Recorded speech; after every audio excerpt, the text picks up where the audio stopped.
രണ്ട് കാര്യം നമ്മളിവിടെ പറഞ്ഞു. ഒന്ന്, അള്ളാഹു മുടിയെ ബന്ധിച്ച് തല ഇങ്ങനെ തലച്ചോറ് തിളച്ചു മറിയുന്നത്, അത് ആളുകൾക്ക് മുടി കാണിച്ച് നടക്കുന്ന പെണ്ണാണ്.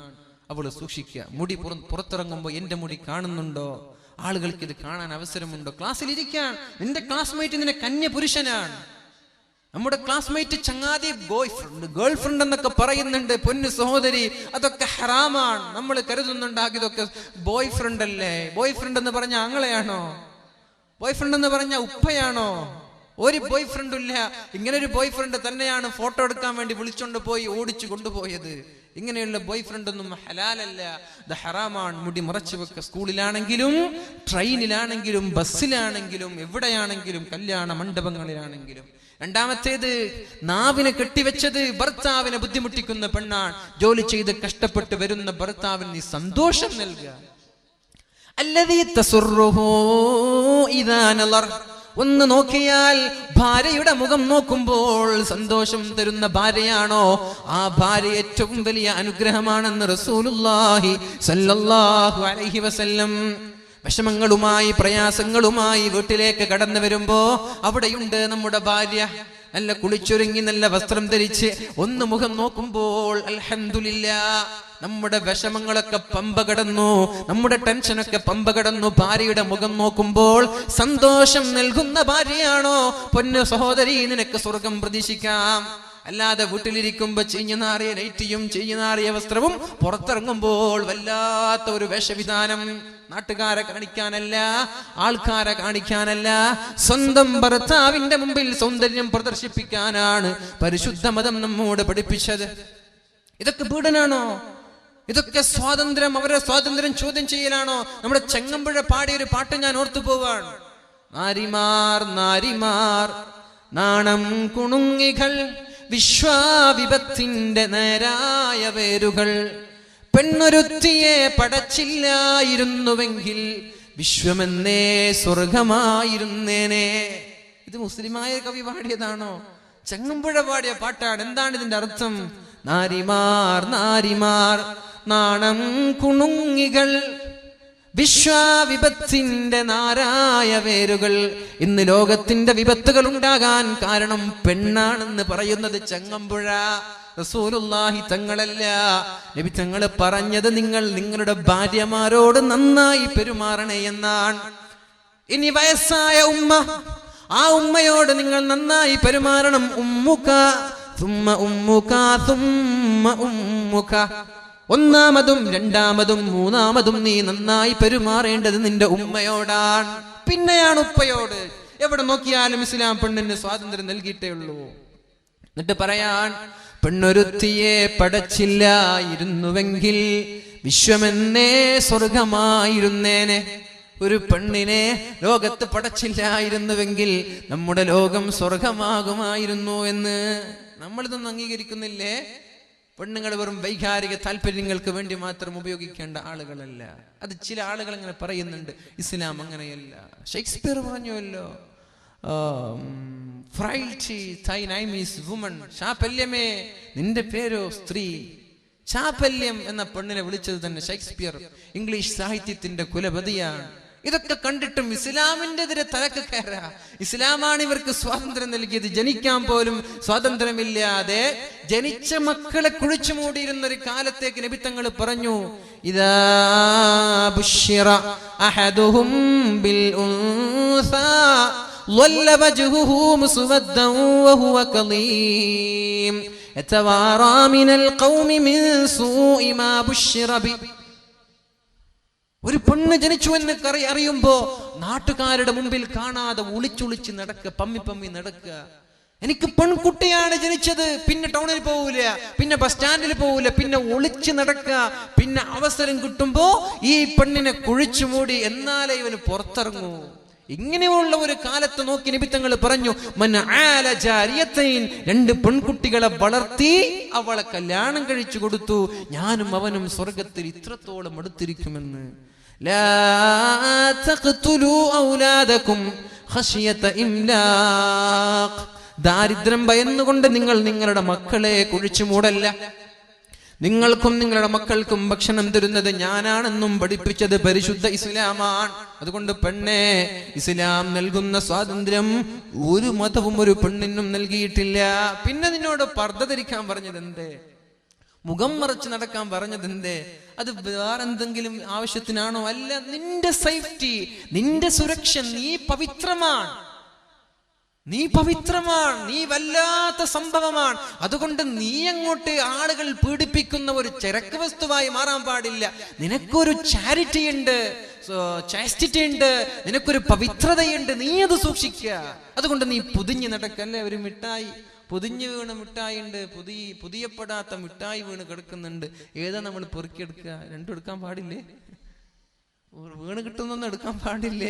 എന്നാലും ഞാൻ ചോദിക്കാൻ, നമ്മുടെ വീട്ടിൽ നിന്ന് കരുതുക, ഒരു മിഠായി അതിന്റെ കവറൊക്കെ എടുത്ത് ഒരു മിഠായി നിലത്ത് വീണ് കിടക്കുന്നുണ്ട്, മറ്റൊരു മിഠായി കവറൊക്കെ മൂടി കിടക്കുന്നു. നമ്മൾ എടുക്കുന്നത് കവർ മൂടിയ മിഠായിയാണ്. അല്ലാതെ അതിൽ ഈച്ച പൊതിഞ്ഞിട്ടുണ്ടാകും, ഉറുമ്പുകൾ പൊതിഞ്ഞിട്ടുണ്ടാകും. അതേപോലെ ഈച്ചകളും ഉറുമ്പുകളും ഞരമ്പ് രോഗികളും നിന്നെ പൊതിയാൻ പാടില്ല. നീ സേവായിരിക്കണം എന്ന ലക്ഷ്യമാണ് പരിശുദ്ധ ഇസ്ലാമിനുള്ളത്. അള്ളാഹു നിലനിർത്തി തരട്ടെ. അള്ളാഹു ആ ബോധം നമ്മൾക്കൊക്കെ നൽകുമാറാവട്ടെ. അതിനു വേണ്ടിയാണ് ഈ ഭൗതിക കലാലയങ്ങളിലൊക്കെ പഠിപ്പിക്കുന്നതിന് പകരം എത്രയോ മതസ്ഥാപനങ്ങളുണ്ട്. പഠിപ്പിച്ചുകൂടെ? വഫിയ കോഴ്സുകളുണ്ട് നമ്മുടെ പെൺമക്കൾക്ക്. SSLC കഴിഞ്ഞ മക്കളൊന്ന് എക്സാം എഴുതിയാൽ +2 ഡിഗ്രി PG ഉണ്ടോന്നറിയില്ല, 5 വർഷത്തെ കോഴ്സാണ്. അവിടെ നല്ലൊരു ഉസ്താദ്, മൊയിലാർച്ചി എന്ന് നമ്മൾക്ക് പറയാം, നല്ലൊരു ഉസ്താദത്തായി, നല്ലൊരു ടീച്ചറായി അവൾ വരികയാണ്. ദീനീബോധമുണ്ട്, മതബോധമുണ്ട്. പഠിപ്പിച്ചുകൂടെ? ഈ വെറും മംഗലാപുരത്തേക്ക് രാവിലെ ട്രെയിനിൽ കയറി പോവുക, അവിടെ നടക്കുന്നതൊന്നും ഞാൻ പറയുന്നില്ല. എന്നിട്ട് എവിടെയൊക്കെയോ പഠിപ്പിക്കുക, ലക്ഷങ്ങൾ ചെലവഴിക്കുക. ഇതുകൊണ്ട് എന്തെങ്കിലും നേട്ടം ദുനിയാവിലുണ്ടോ? അല്ല ആഖിറത്തിലുണ്ടോ? ഇല്ല. അതുകൊണ്ട് നമ്മൾ എന്ത് ചെയ്യാ?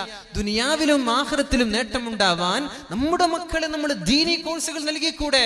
പെണ്ണുങ്ങൾക്ക് വഫിയ കോഴ്സുകളുണ്ട്, ദാറുൽ ഹുദയുടെ കീഴിലുള്ള സഹ്റവി കോഴ്സുകളുണ്ട്. ഇവിടെയൊക്കെ പഠിപ്പിച്ചുകൂടെ?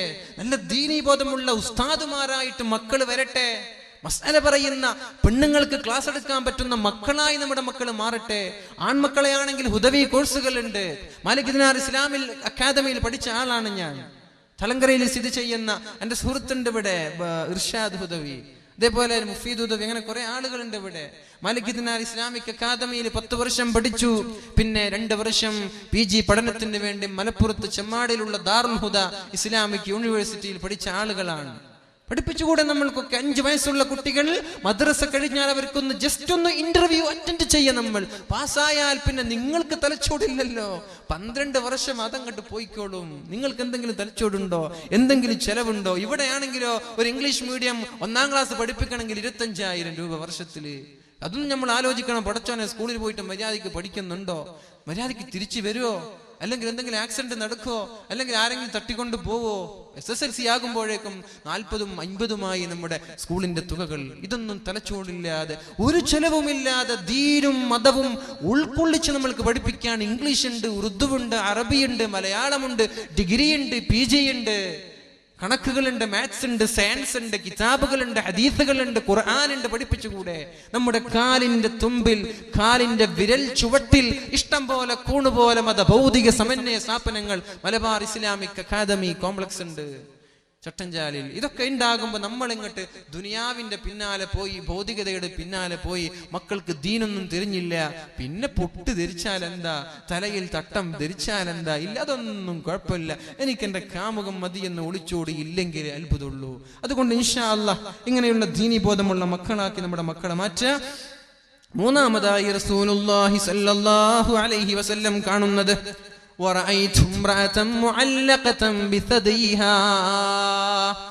അവളുടെ നിതംബങ്ങളെ, അവളുടെ മുലയെ അല്ലാഹു തആല നരകത്തിൽ ഇങ്ങനെ പിടിച്ചു കെട്ടി വെച്ചിട്ടുണ്ട്. അവളുടെ ചെസ്റ്റിനെ, അവളുടെ ബ്രസ്റ്റിനെ അല്ലാഹു തആല നാളെ നരകത്തിൽ കെട്ടിവെച്ചിട്ടുണ്ട്. ഫാത്തിമ ബീവി ചോദിച്ചു, യാ റസൂലല്ലാഹ്, ആരാണ് ആ പെണ്ണ് എന്ന് പറഞ്ഞു തരുമോ? നിതംബങ്ങളെ നരകത്തിൽ ഇങ്ങനെ കെട്ടിവെച്ച് അല്ലാഹു ശിക്ഷിക്കുന്ന പെണ്ണാരാണെന്ന് പറഞ്ഞു തരുമോ നബിയെ എന്ന് ചോദിക്കുമ്പോൾ അല്ലാഹുവിന്റെ റസൂൽ സല്ലല്ലാഹു അലൈഹി വസല്ലം പറഞ്ഞു കൊടുത്തു, അൽ മുഅല്ലഖതു ബിസദീഹാ, മാറിടങ്ങളെ പിടിച്ചു കെട്ടിയ പെണ്ണാരാണെന്നറിയോ? സ്തനങ്ങളെ പിടിച്ചു കെട്ടിയ പെണ്ണാണ് ആരാണെന്നറിയോ? കാനത്ത് തംതനിഉ അൻ ഫിറാശി സൗജിഹാ, എന്തെങ്കിലും ചൊടിയോ ദേഷ്യമോ ദുഃഖമോ ഉണ്ടാകുമ്പോ ഭർത്താവിന്റെ ആവശ്യങ്ങൾ വീട്ടിക്കൊടുക്കാതെ ഭർത്താവിന്റെ വിരിപ്പിനെ തൊട്ട് തടയുന്ന പെണ്ണാണത്. ഭർത്താവിന്റെ ആവശ്യങ്ങളോ വാക്കുകളോ വിലകൽപ്പിക്കാതെ ഭർത്താവിനോട് പിണങ്ങി കിടന്നുറങ്ങുന്ന പെണ്ണെ, അല്ലാഹു നാളെ നിനക്കും സ്വർഗം നൽകാൻ പോകുന്നില്ല. കഴിഞ്ഞു പോയതൊക്കെ നീ മറന്നേക്ക്. അല്ലാഹുവിനോട് തൗബ ചെയ്ത് ഭർത്താവിനോട് മാപ്പ് ചോദിച്ച് മടങ്ങ്. ഇൻഷാ അല്ലാഹ് ഇനിയുള്ള കാലം ഞാൻ അങ്ങനെ ഒരു തെറ്റ് ചെയ്യില്ല, എന്റെ ഭാഗത്ത് നിന്ന് അങ്ങനെ ഒന്നും ഉണ്ടാവില്ല എന്ന് നമ്മൾക്ക് പ്രതിജ്ഞ എടുത്തുകൂടെ? ഭർത്താവിനോട് പിണങ്ങി കിടന്നുറങ്ങുന്ന പെണ്ണ്, ഭർത്താവിനോട് പിണങ്ങി സ്വന്തം വീട്ടിൽ നിന്ന് ഭർത്താവിന്റെ വീട്ടിലേക്ക് വരാതെ ആഴ്ചകളോളം മാസങ്ങളോളം സമ്മതമില്ലാതെ അവിടെ തന്നെ താമസിക്കുന്ന പെണ്ണ്, അല്ലെങ്കിൽ രണ്ടുപേരും ഒരു ബെഡിൽ തന്നെയാണ് കിടക്കുന്നത്, ഒന്നങ്ങോട്ട് നോക്കുന്നുണ്ട് മറ്റൊന്നങ്ങോട്ട് നോക്കി പിണങ്ങി കിടന്നുറങ്ങുകയാണ്. ഭർത്താവിന്റെ സമ്മതമില്ലാതെ ഭർത്താവിനെ വെറുപ്പിച്ചുകൊണ്ട് ദേഷ്യപ്പെട്ടുകൊണ്ട് ഭർത്താവിന്റെ ശാരീരിക ആവശ്യങ്ങൾക്ക് നീ വഴങ്ങാതെ കിടന്നുറങ്ങിയാൽ അല്ലാഹു നാളെ നിന്റെ നിതംബങ്ങളെ, നിന്റെ സ്തനങ്ങളെ, നിന്റെ മാറിടങ്ങളെ നാളെ നരകലോകത്ത് ബന്ധിച്ചുകൊണ്ട് നിന്നെ ശിക്ഷിക്കുമെന്ന് റസൂലുള്ളാഹ്. നമ്മൾ പെടരുത്, ഇങ്ങനെയുള്ള തെറ്റുകളിലോ കുറ്റങ്ങളിലോ നമ്മൾ അകപ്പെടാൻ പാടില്ല. അല്ലാഹു നമ്മൾക്ക് ബോധം നൽകട്ടെ. കഴിഞ്ഞു പോയ പാപങ്ങൾ അല്ലാഹു പുറത്തു തരുമാറാവട്ടെ. നാലാമതൊരു പെണ്ണ്, അല്ലാഹുവിന്റെ ഹബീബ് കരയാൻ, എങ്ങനെ കരയാതിരിക്കും? ഈ സംഭവങ്ങളൊക്കെ കണ്ണുകൊണ്ട് കാണാൻ ഏതോ ഒരു പെണ്ണങ്ങോട്ട് വിളിച്ചോടുമ്പോ നമ്മുടെ മനസ്സിൽ വിഷമം വരുന്നുണ്ട്, അല്ലേ? നമ്മുടെ മക്കളല്ല, നമ്മുടെ കുടുംബമല്ല, ഒരു മുസ്ലിമായി പോയതിന്റെ പേരിൽ ഞങ്ങൾക്ക് പോലും ദുഃഖം സഹിക്കാൻ പറ്റുന്നില്ല. അങ്ങനെ ഒരു വാർത്ത ഞങ്ങൾക്ക് വായിക്കാനുള്ള ത്രാണിയില്ലാത്ത എത്രയോ ചെറുപ്പക്കാർ നമ്മുടെ കൂട്ടത്തിലുണ്ട്. അങ്ങനെ ഒരു വാർത്ത എനിക്ക് അക്കല്ല, എനിക്കത് വായിക്കാനുള്ള ചെങ്കൂറ്റമില്ല, അതിനുള്ള ത്രാണിയിൽ എനിക്ക് വിഷമമാണ്. അത് കണ്ടാ പിന്നെ എനിക്ക് 2 ദിവസം ഉറക്കു വരൂല. എന്ത് വാർത്തയാണിത്? മറ്റൊരുത്തന്റെ കൂടെ ഒളിച്ചോടി എന്നൊരു വാർത്ത വായിക്കാൻ പോലും ധൈര്യമില്ലാത്ത ചെറുപ്പക്കാരുണ്ട്. മക്കളാണോ അല്ല, ഭാര്യയാണോ അല്ല, കുടുംബമാണോ അല്ല, ഒരു മുസ്ലിമത്തായതിന്റെ പേരിൽ എങ്കിലാ ഉമ്മയ്ക്കും ഉപ്പയ്ക്കും കുടുംബങ്ങൾക്കുള്ള വിഷമം പറയണോ? അതുകൊണ്ട് ഇൻഷാ അല്ലാഹ് നമ്മുടെ ഭാഗത്ത് നിന്ന് തെറ്റ് വരരുത്.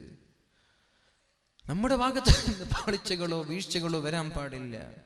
നാലാമതായി റസൂലുള്ളാഹി സ്വല്ലല്ലാഹു അലൈഹി വസല്ലം പറയാൻ, വറഅയ്തു ഇംറഅതൻ തഅകുലു ലഹ്മ ജസദിഹാ വന്നാറു തൂഖദു മിൻ തഹ്തിഹാ. ഒരു പെണ്ണവിടെയുണ്ട് നരകത്തിൽ. അല്ലാഹുവിന്റെ ഹബീബ് ഇതൊക്കെ കാണുകയാണ്. അവൾ ഇങ്ങനെ നരകത്തിൽ കിടന്നുകൊണ്ട് പിടയുന്നത്, അവൾ അട്ടഹസിക്കുന്നത്, വെപ്രാളപ്പെടുന്നത്, ഒച്ചവെക്കുന്നത്, അവളുടെ ശരീരത്തിന്റെ വേദനകൾ അനുഭവിക്കുന്നത് അല്ലാഹുവിന്റെ ഹബീബ് കണ്ടപ്പോൾ കരഞ്ഞുപോയി. നാലാമത്തെ പെണ്ണ് തഅകുലു ലഹ്മ ജസദിഹാ, സ്വന്തം ശരീരത്തിന്റെ ഇറച്ചിയെ അവൾ കഴിക്കുന്നുണ്ട്, കാർന്ന് തിന്നുന്നുണ്ട്.